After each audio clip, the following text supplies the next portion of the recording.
Bienvenue dans notre émission Levez vos yeux en haut. Aujourd'hui, le titre de la méditation est Obéir à la vision céleste. Pour moi, j'avais cru devoir agir vigoureusement contre le nom de Jésus de Nazareth. Acte 26, verset 9.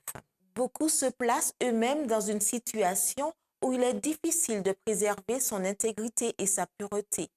Dieu les avertit de fuir Sodome. Mais ils croient mieux savoir et ils s'attachent à leurs propres idées. L'œuvre qu'ils pourraient accomplir hors des villes, ils la font dans les villes parce que cela leur convient. Ils rassemblent autour d'eux les ouvriers qui devraient travailler hors des villes.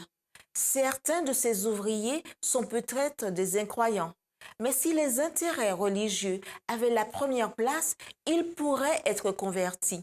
Le Seigneur invite les responsables dans sa cause à installer leurs quartiers généraux hors des villes afin qu'ils puissent rassembler autour d'eux croyants et incroyants et prendre toutes les dispositions nécessaires pour leur accorder des avantages religieux.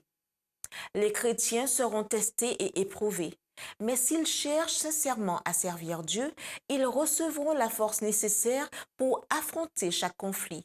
Ils ne doivent pas écouter les faux rapports qui leur parviennent, mais avancer d'un pas ferme sur le sentier du devoir. Ils doivent apprendre à penser par eux-mêmes et leurs actions doivent toujours être en accord avec la parole de Dieu. Ne déviez pas de votre route pour demander des explications à votre ennemi. Ces paroles de blâme et de malveillance sont comme des étincelles. Si on ne souffle pas dessus, elles s'éteignent. Ignorez les rapports méchants de ceux dont les langues brûlent de feu de l'enfer. Si vous vous arrêtez pour vous disputer, vous ouvrirez la voie à d'autres insultes. Souvent, le silence aplanit les difficultés. Ne vous occupez pas du médisant. Poursuivez votre tâche, car vous avez une œuvre sacrée à accomplir. Quand on vous critique, allez de l'avant, comme si vous étiez sourd. Votre cœur peut être blessé. Cependant, ne vous laissez pas détourner de votre travail.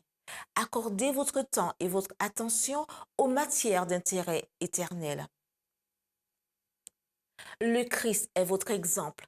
Il vint en ce monde et dans son humanité vécut la vie qu'il désire vous voir mener. Regardez à lui, étudiez ses plans, ses buts et ses méthodes. Sa vie est votre manuel, sauveur divin et humain. Il se tient devant vous avec une invitation. Venez à moi et je vous donnerai du repos. Mon joug est doux et mon fardeau léger. Matthieu 11, versets 28 à 30. La vie du Christ est une révélation parfaite du caractère de Dieu. Quel est alors notre devoir? Paul nous le dit. Le Christ s'est révélé à Paul tandis qu'il persécutait les saints et l'apôtre déclara « Je n'ai point résisté à la vision céleste ». C'était notre émission Levez vos yeux en haut.